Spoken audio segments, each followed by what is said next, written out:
कुंदन मल्होत्रा के ऑफिस से बाहर आकर अविन तेजी से किसिंग कपल स्टैचू की तरफ जा रहा था। वो इस वक्त रिया से मिलने के एक्साइटमेंट में इतनी तेजी से चल रहा था कि उसे ख्याल ही नहीं रहा कि टीना भी उसके साथ है। टीना ने उसे आवाज लगाई, अविन रुको तो सही। अविन ने पीछे मुड़कर देखा तो उसने माथे पर हाथ रख लिया और फिर मन ही मन बोला, शिट, ये मैं क्या कर रहा था? रिया से मिलने के एक्साइटमेंट में टीना को तो भूल ही गया। टीना उसके करीब आकर खड़ी हो गई। उसने अविन को चिढ़ाते हुए कहा, बड़ी जल्दी है रिया से मिलने की। अविन ने हकलाते हुए कहा, नहीं तो। टीना ने उसे टोका, तो फिर मुझे पीछे छोड़कर कहाँ भागे जा रहे हो? This is not fair Avin, मैं तुम्हें यहाँ लेकर आई और तुम मुझे ही नेग्लेक्ट कर रहे हो। टीना की शिकायत सुन अविन मन ही मन बोला, टीना एक्टिंग कर रही है या सच में नाराज हो गई है? उसने टीना से कहा, ऐसी बात नहीं है टीना, एक्चुअली रिया को मुझसे बहुत जरूरी काम है, वो जाने से पहले मुझसे मिलना चाहती है। टीना हंसते हुए बोली, ओह, तो वो गोल्डन चेन तुमने कुंदन मल्होत्रा से रिया को गिफ्ट करने के लिए मांगी है?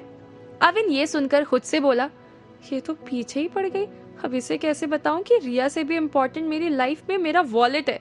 अगर उसकी एक भी विश पूरी नहीं करूं तो वो मुझे रिया से मिलने लायक भी नहीं छोड़ेगा। अविन ने काफी देर तक टीना को कोई जवाब नहीं दिया तो वो फिर से बोली, ठीक है मत बताओ, लेकिन गर्लफ्रेंड को गिफ्ट किसी से उधार लेकर नहीं दिया जाता।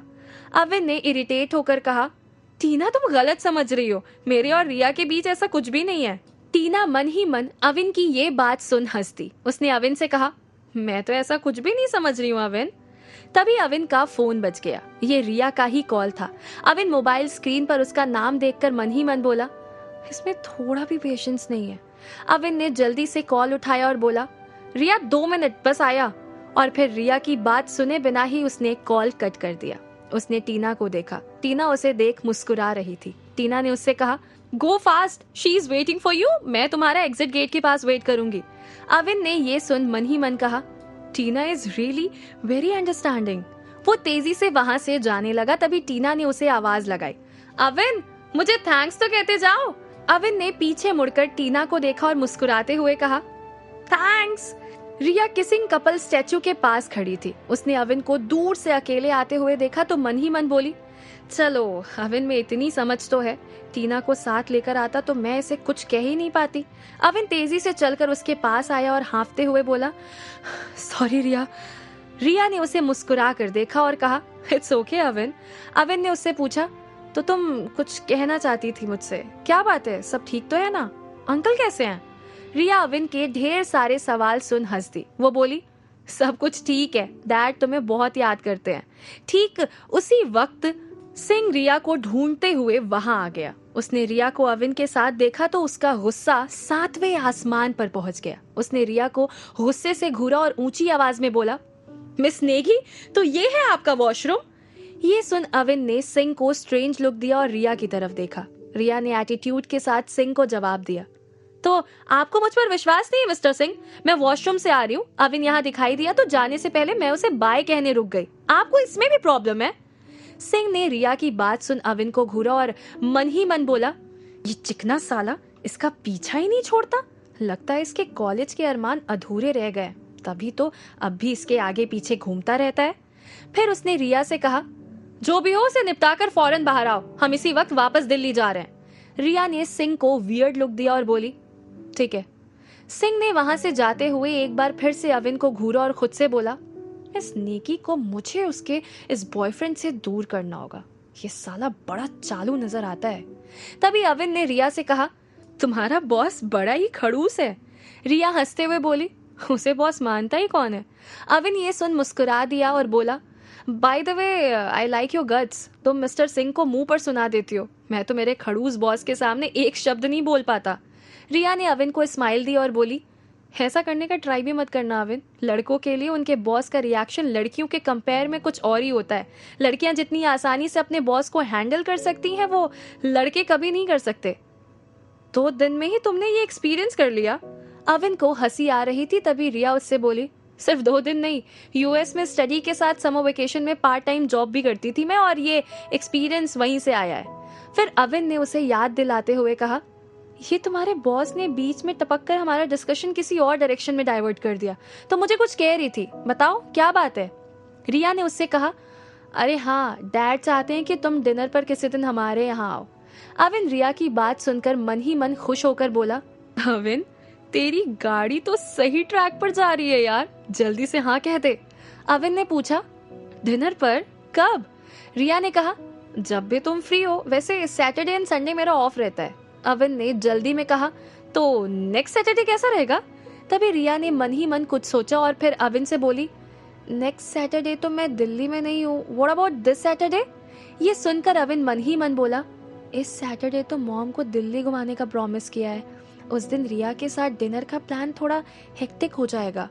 उसे खोया देख रिया ने कहा, तुम अगर बिजी हो तो कोई बात नहीं, हम फिर कभी प्लान कर लेंगे। अविन खुद से बोला, हाँ कहकर नहीं जा पाया तो बड़ी इंसल्ट होगी। अविन बेटा, लगता है दिल्ली अभी दूर है। फिर उसने रिया से कहा, हाँ ये ठीक रहेगा, एक्चुअली सैटरडे का मेरा प्लान ऑलरेडी डिसाइडेड है, हम बाद में ही मिलते हैं। नो प्रॉब्लम, लेट्स गो, बाहर सब हमारा वेट कर रहे हैं। अविन ये सुनकर मन ही मन बोला, तो इसने मुझे यहाँ सेल्फी लेने के इरादे से नहीं बुलाया था। सो बैड अविन। एग्जिट गेट के पास टीना अविन का बेसब्री से इंतजार कर रही थी। उसने दूर से अविन को रिया के साथ आते देखा तो खुद से बोली, फाइनली इन दोनों की बातें पूरी तो हुई।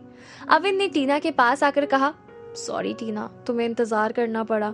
टीना ने अविन के साथ खड़ी रिया को स्माइल दी और फिर अविन से कहा, इट्स ओके अविन, अब हमें चलना चाहिए।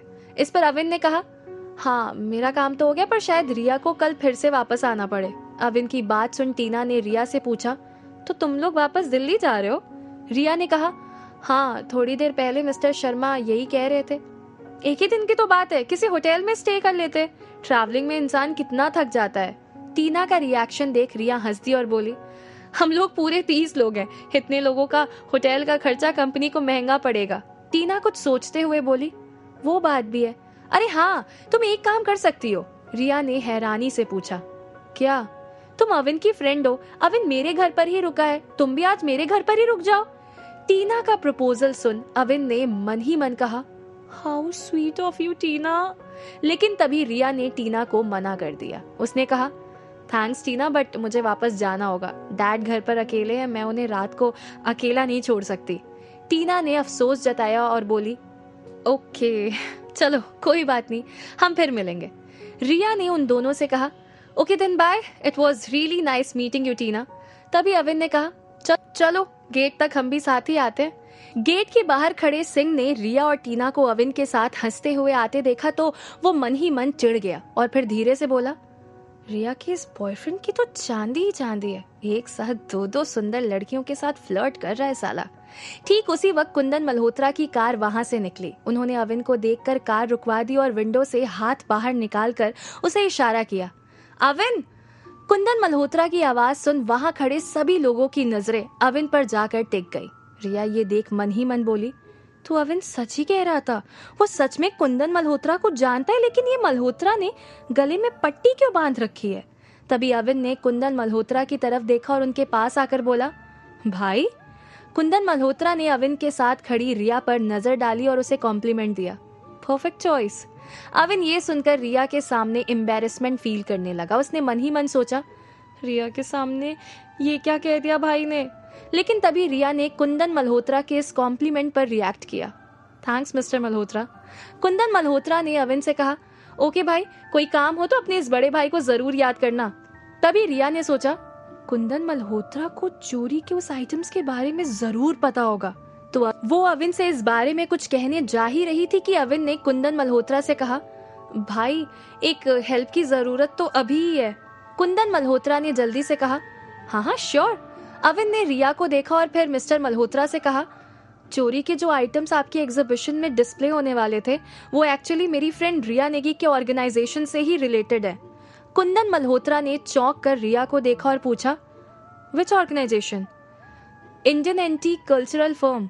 रिया का जवाब सुन कुंदन मल्होत्रा ने कुछ सोचा और कहा, it's not a big deal, वो सारे आइटम्स एग्जीबिशन खत्म होने के बाद इंडियन एंटीक कल्चरल फर्म के पास पहुंच जाएंगे, यू डोंट वरी। ये सुन रिया ने एक्साइटेड होकर कहा, thanks mister Malhotra, you are most welcome. ये बोल कुंदन मल्होत्रा ने ड्राइवर को वहां से चलने का इशारा किया। उनके वहां से जाते ही रिया ने अविन से कहा, अविन थैंक यू, तुम्हारी वजह से आज हमारी फर्म का बहुत बड़ा काम पूरा हो गया। मिस्टर शर्मा कुंदन मल्होत्रा की सारी बात सुन चुके थे। वो जल्दी से वहां आए। उन्होंने अविन को देखकर कहा, thank you young man, nice job. जो काम मेरी टीम पिछले 3 महीने से नहीं कर सकी, तुमने उसे 1 सेकंड में कर दिया। अविन ने मिस्टर शर्मा को स्माइल दी और कहा, आप थैंक्स रिया को कहिए। वो अगर आपकी ऑर्गेनाइजेशन ज्वाइन नहीं करती तो शायद आपका ये काम अभी भी पूरा नहीं होता। इस पर मिस्टर शर्मा ने कहा, मिस नेगी को इस काम के लिए अलग से ट्रीट दी जाएगी। फिलहाल तुम मेरा ये कार्ड रखो, शायद कभी जरूरत पड़ जाए। अविन ने वो कार्ड लेकर अपनी जेब में रख लिया। रिया की हेल्प करके अविन ने उसके दिल में जगह बना ली थी। उस दिन के बाद उनकी अच्छी दोस्ती हो गई थी। अविन इसी तरह वॉलेट की डिमांड्स पूरी करता रहा, जिसके बदले उसे कई रिवॉर्ड्स भी मिलते रहे। वॉलेट की मदद से ही उसने अपने दुश्मनों को भी अच्छा सबक सिखाया। धीरे धीरे उसे वो वॉलेट पसंद आने लगा था। कुछ ही वक्त में अविन स्टीफेंस का सबसे बेस्ट टीचर बन गया था।